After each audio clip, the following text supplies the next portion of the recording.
রাসূলুল্লাহ সাল্লাল্লাহু আলাইহি ওয়াসাল্লামের সময় তিনি ফসলের যাকাত আদায় করার কথা বলেছেন। এরপরে আসলেন যখন হযরত ওমর রাদিয়াল্লাহু তাআলা আনহু খিলাফতে আসলেন, তখন আবু উবাইদা ইবনে জাররাহ রাদিয়াল্লাহু তাআলা আনহু ছিলেন কোষাগারের, তখন তার দায়িত্ব ছিল। তিনি বললেন যে আবু উবাইদা ইবনে জাররাহকে বললেন যে ফসলের যাকাত যেন মানুষ দেয় এটা ঘোষণা করে দিতে। তাহলে ইসলামের প্রারম্ভ থেকেই আল্লাহ পাক রব্বুল আলামিন ফসলের যাকাতকে আল্লাহ তাআলা রব্বুল আলামিন আমাদের জন্য ফরজ করেছেন, এটা আমাদেরকে আদায় করতে হবে। কোন ব্যক্তি যদি ফসলের যাকাত আদায় না করে তাহলে কি হবে? যদি ফসলের যাকাত আদায় করা না হয় তাহলে এই ফসল খাওয়ার পরে যে ইবাদত করবে এই ইবাদত তার কোনো অবস্থাতেই কবুল হবে না। তাহলে আমরা কোন কোন ফসলে যাকাত দিব এবং কোন কোন ফসলে আমরা যাকাত দিব না? রাসূল সাল্লাল্লাহু আলাইহি ওয়াসাল্লামের হাদিস অনুযায়ী জানা যায় যে সমস্ত পচনশীল দ্রব্য আছে, যে সমস্ত পচনশীল জিনিসগুলি আছে, যে ফলমূলগুলি পচে যায়, এই ফলমূলের যাকাত দেওয়া লাগবে না। রাসূল সাল্লাল্লাহু আলাইহি ওয়াসাল্লামের সময়ে যাকাত দেয়া হতো যব, খেজুর, কিশমিশ, খেজুর, এই ফসলগুলির তখন যাকাত দেয়া হতো। যবের ক্ষেত্রে তখন যাকাত দেওয়া হতো, অর্থাৎ উশর আদায় করা হতো। আধুনিক সময়ে আমাদের গম, ভুট্টা, এরপরে হলো আপনার আলু, এরপরে ধান, এইগুলি আমাদেরকে যাকাত আদায় করতে হবে। কোন ব্যক্তি যদি ফার্মিং করে, যেমন আলু কিন্তু পচনশীল, আপনি কিছুদিন রাখলে কি হয়ে যাবে? পচে যাবে। কিন্তু কোনো ব্যক্তি যদি আলু ফার্মিং করে, তার একটা ফার্ম আছে, এই ফার্মের ভিতরে এরকম একটা ঘর আছে, এই ঘরের ভিতরে কোল্ড স্টোরেজ আছে, সে এখানে আলু কি করে? রেখে দেয়। তাহলে এই ব্যক্তি যে ব্যবসা করলো এই আলু, এই যে এই আলু সে যে কিনলো, সে যে উৎপাদন করে, এই ব্যবসায়িকের ক্ষেত্রে আলুর তার যাকাত দিতে হবে। এখন এটাকে বলে উশার, মানে আশারা। মুফাসসির ইকরাম বলেছেন আশারা শব্দের অর্থ হলো 10, অর্থাৎ 10 ভাগের 1 ভাগ। রাসূল সাল্লাল্লাহু আলাইহি ওয়াসাল্লাম বলেছেন যে জমিতে যদি কোনো কিছু দেওয়া না লাগে, শুধু আপনি বীজটা কিনেছেন, এরপরে আপনি এটাকে ফেলিয়ে জমিনে এটা ফেলে দিয়ে চলে আসছেন, এটা এমনি এমনি ফসল হয়েছে, কোনো কিছু করা লাগে নাই, সেচও দেওয়া লাগে নাই, সারও দেওয়া লাগে নাই, কিছু করা লাগে নাই, তাহলে এই ফসলের আপনাকে 20 ভাগের 1 ভাগ দেওয়া লাগবে। আর যদি এমন হয় যে আপনি একটা জমিতে আপনি ধান চাষ করেছেন, যেহেতু আমাদের এখানে ধান চাষের প্রচলনটা সব থেকে বেশি, এই ধান চাষ করতে গিয়ে আপনাকে সার দিতে হয়েছে, জমির খরচ আছে, এরপর বিভিন্ন সময়ে আপনাকে ধান কাটার সময় কিষাণ নিতে হয়েছে, জন নিতে হয়েছে, এরপরে সার, পানি সবকিছু আপনাকে টাকা দিয়ে করতে হয়েছে। যদি এমন হয় তাহলে আপনাকে দিতে হবে 10 ভাগের 1 ভাগ, অর্থাৎ যদি এখানে 10 মণ হয় তাহলে আপনাকে 1 মণ দিতে হবে। যদি কোনো কিছু না করেন, তাহলে এমনি এমনি যদি ফসল উৎপাদিত হয়, শুধু বীজটা আপনার ছিল, এটা আপনি আপনার জমিনে ফেলে দিয়ে আসছেন আর হয়ে গেছে, তাহলে আপনাকে 20 মণে 1 মণ দিতে হবে। ইমাম আবু হানিফা রাহিমাহুল্লাহ তিনি বলেন, যেহেতু আল্লাহ তাআলা রব্বুল আলামিন এটাকে ওয়াজিব করেছেন, কোরআন দ্বারা সাব্যস্ত, আল্লাহ তাআলা এটার হক মানুষদেরকে দিয়ে দিতে বলেছেন, সুতরাং যতটুকু সম্পদ, অর্থাৎ যা কিছু জমিন হোক না কেন, এর একটা অংশ আল্লাহর রাস্তায় দিয়ে দিতে হবে। সুবহানাল্লাহ। আবার ইমাম আবু ইউসুফ রাহিমাহুল্লাহ সহ অন্যান্য মুফাসসির ইকরাম বলেছেন যে না, রাসূল সাল্লাল্লাহু আলাইহি ওয়াসাল্লামের সময়ে যেভাবে দেয়া হতো তিনি একটা মান নির্ধারণ করে দিয়েছিলেন, এই মান অনুযায়ী আমাদেরকে উশর আদায় করতে হবে। কেউ কেউ বলেছেন যে কোনো ব্যক্তির যদি 15 মণ অথবা 25 মণ, যদি 15 মণের কম হয় তাহলে তার যাকাত দেওয়া লাগবে না। আবার কেউ কেউ বলেছেন যে 25 মণের কম হলে দেওয়া লাগবে না। কেউ কেউ বলেছেন যে 300 কেজির কম হলে দেওয়া লাগবে না। কিন্তু ইমাম আবু হানিফা রাহিমাহুল্লাহ বলেছেন, যদি তোমার ক্ষেতের ভিতরে 10 আটি শাক হয় তাহলে আল্লাহর রাস্তায় 1 আটি কি করে দাও, দিয়ে দাও। এটা দ্বারা কি হবে, কোন ব্যক্তি যদি দান করে কোনো কিছু, এটা কমে না বাড়ে? আল্লাহ পাক রব্বুল আলামিন সূরাতুল কলামের ভিতরে আল্লাহ তাআলা রব্বুল আলামিন একটা ঘটনা উল্লেখ করেছেন, যে ঘটনাটা আরবরা সবাই জানত। রাসূল সাল্লাল্লাহু আলাইহি ওয়াসাল্লামের সময় আরবরা সবাই জানতো এই ঘটনাটা। সে ঘটনাটা কি, যে একজন নেককার ব্যক্তি ছিল, প্রাচীন যুগে একজন নেককার ব্যক্তি ছিল। এই নেককার ব্যক্তির একটা ফসলের বাগান ছিল। এই ব্যক্তি যখন ফসল কাটতে যাইতো, এই ফসলকে সে 3 ভাগ করত। কয় ভাগ করত? 3 ভাগ করত। এই 3 ভাগ করার পরে 1 ভাগ সে নিজের জন্য রাখতো, পরিবারের জন্য। 1 ভাগকে সে গরিব দুঃখীদেরকে বিলিয়ে দিত। সুবহানাল্লাহ পড়েন। এবং 1 ভাগ আগামী দিনে যেন এই জমিনে চাষ করতে পারে সেটার জন্য সে রেখে দিত। এই যে 3টা ভাগ করে, তখন তো শরীয়ত এভাবে কোরআন দ্বারা কতটুকু যাকাত দিতে হবে, কতটুকু মানুষকে দিতে হবে, এটা তো তখন শরীয়ত ওইভাবে ছিল না। আরবরা এই কাহিনীটা খুব জানতো, কারণ তারা মনে করত যে সম্পদ আমরা অর্জন করেছি। আরবরা রাসূল সাল্লাল্লাহু আলাইহি ওয়াসাল্লাম যখন যাকাত দিতে বললেন যে তোমরা ফসলের যাকাত দাও, মালের যাকাত দাও, ব্যবসায়িক সম্পদের যাকাত দাও, কারণ যাকাতটা হলো এটা আল্লাহ তাআলার হক, আর আল্লাহর হক মানেই হলো গরিবের হক। সুবহানাল্লাহ। তো আরবরা সবাই জানতো, যখন আল্লাহ রাসূল সাল্লাল্লাহু আলাইহি ওয়াসাল্লাম বললেন যে তোমরা কি করে দাও, যাকাত দাও, তখন তারা বলল, এই যে সম্পদগুলি আমরা এগুলো তৈরি করেছি, আল্লাহ যদি আমাদেরকে ভালোই না বাসবেন তাহলে এত সম্পদ আমাদের দিয়ে লাভ কি?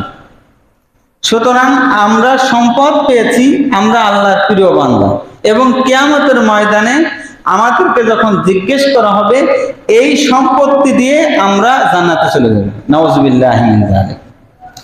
আবু জাহেল বলতো এই কথা সব থেকে বেশি, যে আমার সম্পদ দিয়ে আমি কিয়ামতের ময়দানে এই সম্পদ দিয়ে আমি কি করব, আমি আল্লাহর সাথে কন্ট্যাক্ট করে আমি কি করব, জান্নাতে চলে যাব।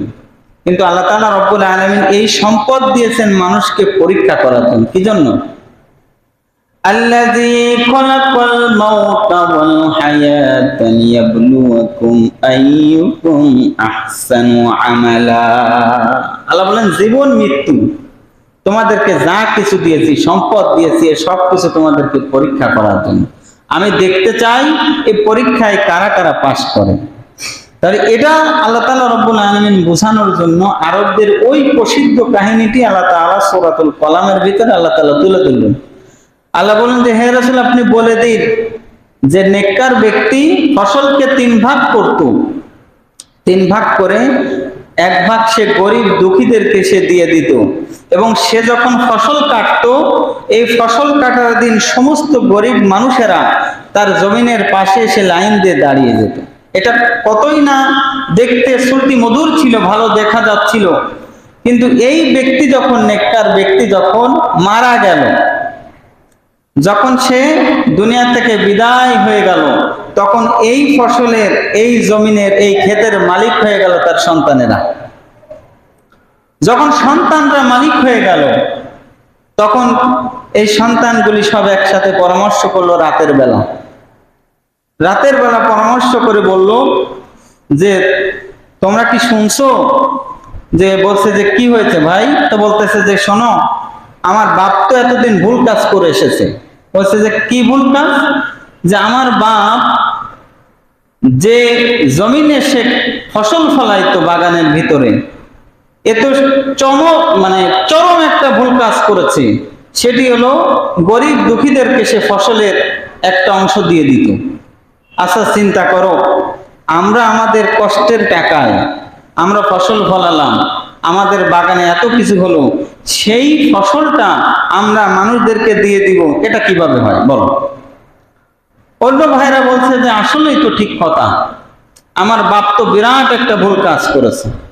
কারণ সে যে গরিব দুঃখীদের দিত, সে যদি না দিত তাহলে তো আমরা আরো বড় লোক হয়ে যেতাম। মনে রাখবেন, পৃথিবীতে আল্লাহ তাআলা রব্বুল আলামিন দুইটা শ্রেণীর কারণে আল্লাহ তাআলা রব্বুল আলামিন রিজিক দেন। যে যে পরিবারে থাকে সেই পরিবারে মনে করেন যে পিতা, তার রিজিকের দায়িত্ব অর্থাৎ তার ভরণ পোষণের জন্য সে বাইরে ঘুরে বেড়ায়, তার রিজিক সে রিক্সা চালায়, এই রিক্সা চালানোর যে টাকা এটা আসে তার পরিবারে যদি বাচ্চা থাকে, তার ওয়াইফ থাকে, এটার কারণে তার ওই টাকাটা আসে। সে যদি ইনকাম করে 100 টাকা, তার নসিবে একদিন রিক্সা চালকের জন্য তার নসিবে ছিল 20 টাকা, কিন্তু সে যে এক্সট্রা 80 টাকা ইনকাম করতেছে তার কারণ হলো তার বাড়িতে বৃদ্ধ মা বাবা রয়েছে, তার স্ত্রী রয়েছে এবং ছোট ছোট বাচ্চা রয়েছে। এই জন্য আল্লাহ তাআলা রব্বুল আলামিন এই 80 টাকা আল্লাহ তাআলা তাকে বৃদ্ধি করে দিলেন। সুবহানাল্লাহ। এজন্য রাসূল সাল্লাল্লাহু আলাইহি ওয়াসাল্লাম বলেছেন, কোন ব্যক্তি যদি তার দ্বীনকে রক্ষা করার জন্য বিবাহ করে, আল্লাহ তাআলা রব্বুল আলামিন এই ব্যক্তি যদি, এই সন্তান যদি, এই ছেলে যদি গরিব হয়, আল্লাহ তাআলা রব্বুল আলামিন তাকে অনুগ্রহ করে আল্লাহ তাআলা তাকে ধনী করে দেন। সুবহানাল্লাহ। এখানে আমরা যারা আছি, বিয়ের আগে আর বিয়ের পরে, বিয়ের আগে রিজিক বেশি ছিল নাকি বিয়ের পরে রিজিক বেশি হয়েছে? কথা বুঝেন নাই আমার? বিবাহের আগে আপনার টাকা পয়সা বেশি ছিল নাকি বিবাহের পরে বেশি হয়েছে? বলতে লজ্জা পান কেন? বিবাহের আগে আপনার বিবাহের পরে টাকাও ছিল না। এখন আপনি রাস্তা দিয়ে হাঁটেন, আপনার হাতে ঘড়ি, ভালো ছাতা, সন্তান চাকরি করে, এটা আল্লাহর অনুগ্রহ আপনার উপরে, আপনি বিবাহ করেছেন এজন্য। তাহলে এই যে রিজিক আল্লাহ তাআলা রব্বুল আলামিন দিয়েছেন, এই সন্তানেরা বলল যে আমরা, আমাদের বাপ তো ভুল কাজ করেছে। অথচ কিয়ামতের ময়দানে আল্লাহ পাক রব্বুল আলামিন মানুষদেরকে ডাকবেন। আল্লাহ পাক রব্বুল আলামিন মানুষদেরকে ডেকে বলবেন যে এই তুমি এদিকে আসো। আসবে, আসার পরে বলবে যে আমি তো দুনিয়ায় না খেয়েছিলাম, তুমি তো আমাকে খাওয়াওনি। তখন এই ব্যক্তি বলবে যে আল্লাহ, তুমি তো উপরে ছিলাম, আর তুমি আমার বাড়িতে কিভাবে খাবা? আমি তোমাকে কিভাবে খাওয়াইতে পারি? তখন আল্লাহ তাআলা রব্বুল আলামিন এই বান্দাকে ডাক দিয়ে বলবেন, তোমার বাড়ির পাশে যে অভাবী লোকটা ছিল, ক্ষুধার্ত লোকটা ছিল, তোমার বাড়িতে যে ক্ষুধার্ত ব্যক্তি এসেছিল, তাকে যদি তুমি এক লুকমা খাওয়াইতে, আমি আল্লাহ তাআলা রব্বুল আলামিন খেয়ে নিতাম। সুবহান।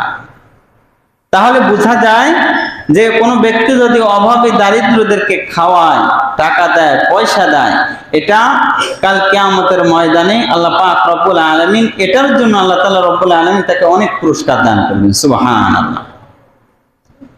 এই সন্তানেরা বলল যে আমার বাপ ভুল কাজ করেছে, এই ভুল কাজ আর করা যাবে না।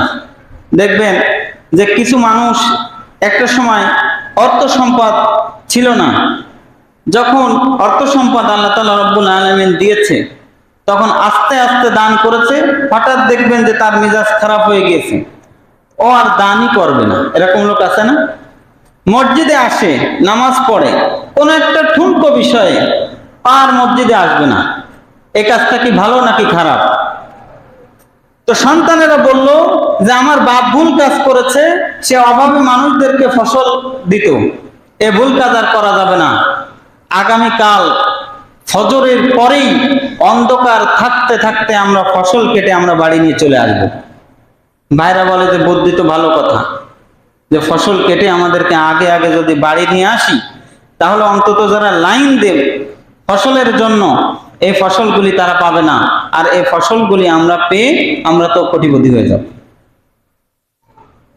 রাতের বেলা তারা সিদ্ধান্ত নিল, ভোরবেলা গিয়ে আগে আগে ফসলগুলি কেটে তারা বাড়ি নিয়ে চলে আসবেন।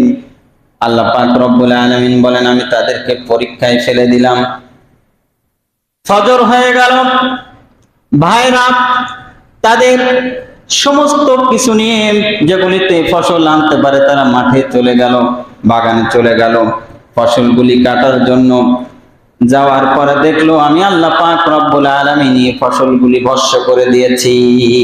নাউজুবিল্লাহ।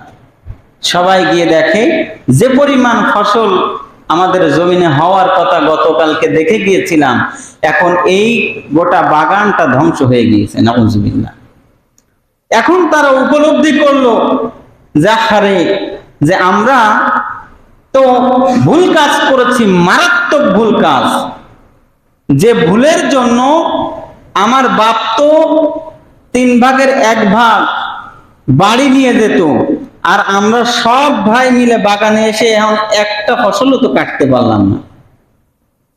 আমরা তো জালিম হয়ে গিয়েছি, আমরা উদ্যত হয়ে গিয়েছি। আমরা এই যে মানুষের হক দিনাই, এজন্য আল্লাহ পাক রব্বুল আলামিন আমাদের বাগানটাকেই শেষ করে দিয়েছেন। তখন তারা এই 3 ভাই মিলে তারা সিদ্ধান্ত নিল যে যে কাজ আমরা করেছি, নির্ঘাত আমরা অন্যায় করেছি, আমরা জুলুম করেছি, এই জুলুমের কারণে এই শাস্তি আমাদের উপরে কি হয়েছে? পতিত হয়েছে। এজন্য ফসলের যাকাত আমাদেরকে দিতে হবে। ফসলের যাকাত যদি আপনি দেন, তাহলে আল্লাহ তাআলা রব্বুল আলামিন আপনার এই ফসলের ভিতরে আল্লাহ তাআলা রব্বুল আলামিন বরকত দিয়ে দিবেন। সুবহানাল্লাহ। এই যে ফসলগুলি আমরা লাগিয়েছি, আল্লাহ বলছে যে একটু খেয়াল করো তো, তুমি জমিনের উপরে ধান, এরপরে গম তো তুমি শুধু ফেলে দিয়ে আসছো, এটা মাটি থেকে অঙ্কুরোদ্গম হয়ে এরপরে এটায় ফসল ফলানো, এর দায়িত্ব তো আমি আল্লাহ তাআলা। সুবহানাল্লাহ। এর পিছনে আমি আল্লাহ তাআলা রব্বুল আলামিনের ফেরেশতারা শ্রম দিয়েছে। তুমি যেমন শ্রম দিচ্ছ, কিন্তু এর বাইরে আরেকটা অংশ আছে যেটা তুমি দেখো না। আমি আল্লাহ তাআলা রব্বুল আলামিন তোমার এই ফসলকে আমি আল্লাহ তাআলা রব্বুল আলামিন ভালো রেখে তোমার ঘরে যে আমি এনে দিয়েছি, এটা আমার অনুগ্রহ ছাড়া আর কোনো উপায় নাই। এজন্য কেউ যদি মনে করে যে এই বছর আমি ইউরিয়া সার জম্মের মারা মেরেছি, এজন্য আমার ফসল ভালো হয়েছে, সে নির্ঘাত ভুল কাজ করেছে। কেউ যদি মনে করে যে জমিনের অমুক জায়গায় আমি এটা করেছি সেটা করেছি, এর জন্য আমার এবার ফসল ভালো হয়েছে, না ভাই, ফসল ভালো হয়েছে আপনি চেষ্টা করেছেন, আর প্রতিফলটা আল্লাহ তাআলা ভালো দিয়েছেন, এজন্যই আপনার ফসল ভালো হয়েছে। তাহলে এই যে ফসল ভালো হওয়া, এই ফসল ভালো হওয়ার পরে যেদিন তোমরা ফসল কাটবা, আল্লাহ বলছেন যে ইয়াউমা হাক্কা হাসাদি, সেই দিন তোমরা এই গরিব দুঃখীর হক তোমরা আদায় করে দাও। যদি তোমরা আদায় করে দাও, আমি আল্লাহ তাআলা রব্বুল আলামিন তোমাদের এই ফসলকে আমি আল্লাহ তাআলা আরো বহু গুণে আমি আল্লাহ তাআলা বাড়িয়ে দিব। সুবহানাল্লাহ। আর যদি তোমরা না আদায় করো, এটার দ্বারা কাল কিয়ামতের ময়দানে আযাব তো পাওয়াই। কোন ব্যক্তি যদি যাকাতকে অস্বীকার করে, ফসলের যাকাত না দেয়, এবং সে এটা খেয়ে যদি এরপরে ইবাদত করে, তার ইবাদত আল্লাহর কাছে কবুল হবে না। এজন্য কোন ব্যক্তি তার পেটের ভিতরে যা ঢুকাবে এটাই কিন্তু সে। অর্থাৎ কোন ব্যক্তি যদি তার পেটের ভিতরে ভালো কিছু ঢুকায়, তার পেটের ভিতরে উত্তম খাবার ঢুকায়, সেই ব্যক্তি ঈমানের স্বাদ পাবে এবং ইবাদত করে মজা পাবে। সুবহানাল্লাহ পড়েন। আর কোন ব্যক্তি যদি হালাল খাবার না খায় এবং হালালকে তার পেটের ভিতরে না দেয়, তাহলে এই ব্যক্তি ইবাদত করেও স্বাদ পাবে না এবং এই ব্যক্তির ইবাদত কবুল হবে না। কারণ ইবাদতের প্রথম শর্ত হলো তার হালাল খাবার খাওয়া। কিয়ামতের আগে সবথেকে যেটি কঠিন হবে সেটি হলো আমাদেরকে হালাল খাবার মানুষ পাবে না। প্রত্যেকটা ফ্যামিলিতে সুদের প্রকরণ আছে না নাই? হালাল খাবার খাওয়া, এটা কিয়ামতের আগে আগুন রাখা যেমন হাতের উপর রাখা যাবে, কিন্তু হালাল খাবার খাওয়া যাবে না। তার কারণ হলো আগুন হাতের উপর রাখা যাবে, কিন্তু তার ঈমান রাখা কঠিন হয়ে যাবে। আমার ভাইরা, বহুদিন আগে একজন মুসাল্লি তার ইমামের কাছে এসে বলছে যে ইমাম সাহেব, আমি জোহর এবং আসর আমি নামাজ পড়েছি, ইমামের সাথে আমি মজা পেয়েছি, কিন্তু মাগরিবের নামাজ আমি যে পড়েছি আমি মজা পাই নাই। ইমাম সাহেব বলতেছে যে আপনি জোহর এবং আসরের পরে কোথায় গিয়েছিলেন? তা বলছে যে আমি তো তেমন কোথাও যাই নাই, তবে আমি আসরের পরে একটু দোকানে গিয়েছিলাম, আমার সাথে একজন, সে আমাকে নিয়ে যে একটা চা খাইয়েছে। তো ইমাম সাহেব বলতেছে যে আপনি যে ব্যক্তির সাথে গিয়েছেন এই ব্যক্তি হলো, সে সুদের সাথে তার লেনদেন। আপনি তো সুদ খান না, আপনার যে দেহ এটা হালাল খাবার দিয়ে তৈরি এবং জোহর এবং আসরের জন্য আপনি মজা পেয়েছেন, কিন্তু যখন এই মাগরিবের নামাজ আপনি পড়েছেন, এর আগে যে চা খেয়েছেন, যে ব্যক্তি আপনাকে খাওয়িয়েছে এই ব্যক্তির টাকায় সুদের পরিমাণ ছিল, এজন্য তার এই সুদের টাকায় আপনি চা খাওয়ার কারণে আপনার এই মাগরিবের নামাজে মজা পান নাই। দেখেন, আপনি অনেক কথা বলতে পারেন, আমরা অনেক কথা বলতে পারি, কিন্তু হালাল খাবার এটা যে কত গুরুত্বপূর্ণ ইবাদতের ক্ষেত্রে এটা আমরা অনেকেই জানি না। এখন দেখবেন যে অনেক মানুষ তার ইবাদত করে না এই জন্য সে মজা পায় না।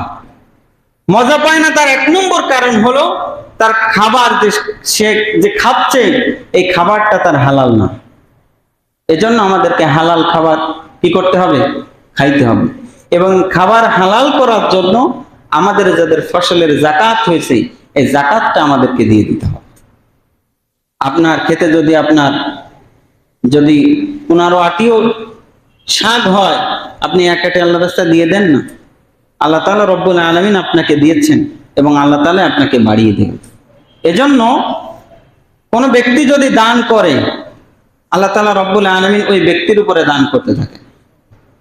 আর কোন ব্যক্তি যদি গুটিয়ে নেয়, আল্লাহ তাআলা রব্বুল আলামিন ওই ব্যক্তির উপরে রহমতের হাতকে আল্লাহ তাআলা গুটিয়ে নেন। এজন্য আমাদেরকে ফসলের যাকাত আদায় করে দিতে হবে এবং আমাদের খাবারটাকে হালাল করতে হবে। পারবো তো আমরা ইনশাআল্লাহ? আল্লাহ তাআলা আমাদেরকে তৌফিক দান করুক যে আমরা সকলেই যেন হালাল খাবার খাইতে পারি এবং যে ফসলটা আমরা ফলাচ্ছি, বিশেষ করে ধান, আমাদের যাদের এই ধানের উসুর হয়েছে, আমরা কেটে বাড়ি আনার পরই, এবং এক্ষেত্রে আল্লাহ তাআলা রব্বুল আলামিন বলছেন যে যখন তোমরা দিবা তখন তোমরা উৎকৃষ্ট জিনিসটাই দিও। এমন হয় না, যেমন আল্লাহ তাআলা রব্বুল আলামিন যখন হাবিল এবং কাবিলের কুরবানিকে আল্লাহ তাআলা রব্বুল আলামিন চুজ করেন যে তোমরা দুইজনই কুরবানি করবা, হাবিলকে আল্লাহ তাআলা রব্বুল আলামিন কিছু কুরবানির জন্য বলেন, কাবিলকে আল্লাহ তাআলা রব্বুল আলামিন কিছু কুরবানির জন্য বলেন। হাবিল সে তার সম্পদের ভিতরে সবথেকে যেটা উত্তম সেটি সে কুরবানি করেছিল, আর কাবিল সব থেকে যেটা নিকৃষ্ট সেটা এনে সে কুরবানি করেছিল। এই জন্য আল্লাহ তাআলা রব্বুল আলামিন দুইজনের একজনের কুরবানি আল্লাহ তাআলা কবুল করে নিয়েছিলেন। এই জন্য আমরা যারা দিব, আমরা যে খাবারটা নিজেরা খাই, রাসূল সাল্লাল্লাহু আলাইহি ওয়াসাল্লাম বলেছেন যে খাবারটা তুমি খেতে পছন্দ করো এই খাবারটা তোমার ভাইকে খাওয়াও। হযরত ওমর রাদিয়াল্লাহু তাআলা আনহু এসে বললেন, ইয়া রাসূলুল্লাহ, মদ তো হারাম হয়ে গিয়েছে, মদ তো কোরআন দ্বারা হারাম হয়ে গেছে, এখন আমার ঘরে তো মদটা মদ, এই মদকে আমি আমার ইহুদি বন্ধুকে দিয়ে দিব? তো রাসূল সাল্লাল্লাহু আলাইহি ওয়াসাল্লাম বলেছিলেন যে ওমর, যে খাবারটা তোমার জন্য হারাম সেই একই খাবারটা অন্য ভাইয়ের জন্য হারাম। হযরত ওমর রাদিয়াল্লাহু তাআলা আনহু ঘরের ভিতরে যে